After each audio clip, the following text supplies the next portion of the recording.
Joining me now is former NFL player Jack Brewer from the Commission of the Social Status of Black Men and Boys. Jack, we could drill in on a lot of details here on law and order details and gun laws and stuff, but first the big picture. I mean, what is wrong with America right now?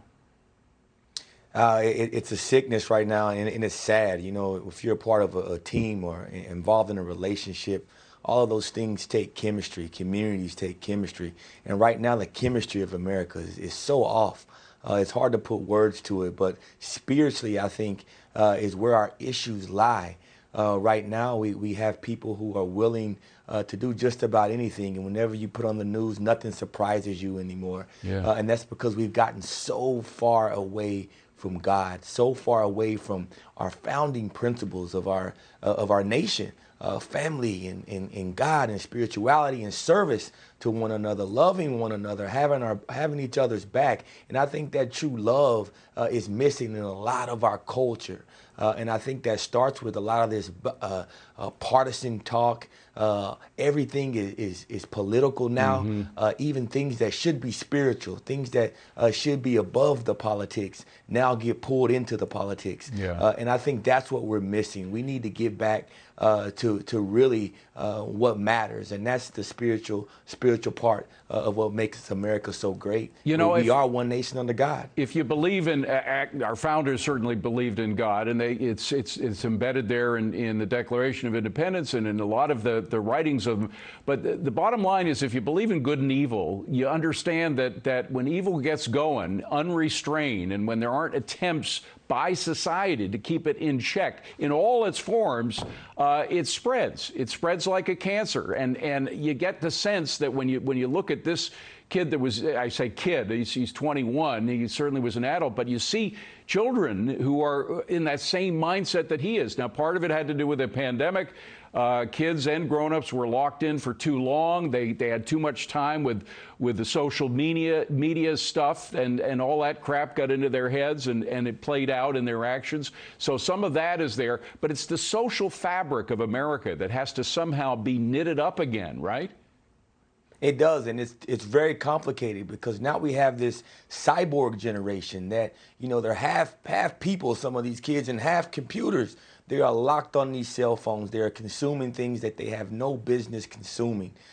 They don't have the same feelings and emotions as we had a decade ago, and they're immune to certain things. I go into these juveniles, and I work with the underserved kids, and it is a lot more difficult these days to talk to children and get through to them because our homes are not in order. Our fatherlessness crisis has plagued this land, and no one really wants to get to the root cause of that and hold people accountable. Now, with millions of homes, 18.5 million kids without daddies at home that will keep them accountable, how do we think we're going to actually fix this issue if we won't get to the root cause? We can't speak the truth anymore, because if you say these things, you offend people. And all of a sudden, we have liberation movements that are actually promoting and endorsing breakups of families. We've redefined what a family means and look like. So, Dave, this is really complex, but it's something that should bother every single American, but we should all commit to do something about it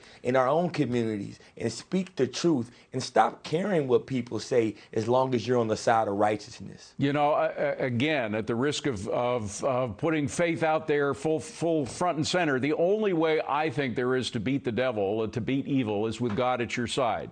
If you try to do it by yourself, the devil's always smarter than you are. If you have God by your side, you can do it. And you know who knows that better than anybody? The reformed alcoholics. I know you've worked with prisoners and folks who've been who've really been in the gutter, have hit the gutter. And once you're there and you have God by your side, you're much more likely to come out of it and to become a successful reformed alcoholic or a reformed drug addict, et cetera, aren't you? That's right, because God is second chances. That's what Christ came here for. And so it gives you a new life. Whenever you can repent for the evils that you may have done, you can change immediately. And the power of God is the only thing that can do that. And our country really needs that, and to teach our children again and our families again, and even the folks that have done bad and evil, to teach them that there is an answer, there is a way out, and there is a rebirth. We don't speak this way anymore, David, and we have to get back to that because our nation is hurting right now, and we're doing a disservice to our children, our grandchildren, and the future generations of this country if we don't start standing up for righteousness and start a revival in this nation again, back to God, and to seek the face of God immediately. You know, I think of several concentric circles here. It starts with the family. I think that's the first circle. Right. Then you work your way out to the schools and the churches, and then the whole community. And that's why when you hear all these politicians who are snapping at each other about a solution coming from Washington, they're losing sight of the fact that it really does start at home. How would you advise Americans to begin the work? Because they don't have to wait for those folks in Washington. And if they do, frankly, they're waiting for the wrong thing, I think. I agree. We're going to have to start teaching people again how to parent, actually getting our hands dirty and being those teachers, going out and being disciples of Christ, going out, taking young families that are vulnerable, that are underserved, parents that may have never had teaching on how to be a parent. We must do those things because people just don't understand anymore. You cannot assume. Our reading and math proficiency levels are so low that now we have a generation that's uneducated. And so those folks that have been blessed with an education, blessed with a sound family, it's our obligation to go out and teach others. And I think that's the only way we do it, David, is through service, real service. Speak not with your words, but with your hands. Well, that's the bottom line is there are a lot of people out there shaking their heads who are as disgusted by what's happening as you or me, but they're just sitting there shaking their heads. They're not there. You can actually go out and do something beyond just sitting there shaking your heads. And that's really the only action that matters in the end. So and God bless you for your work and for the work that you inspire to others around the country. Wonderful to have you here, Jack. I appreciate it.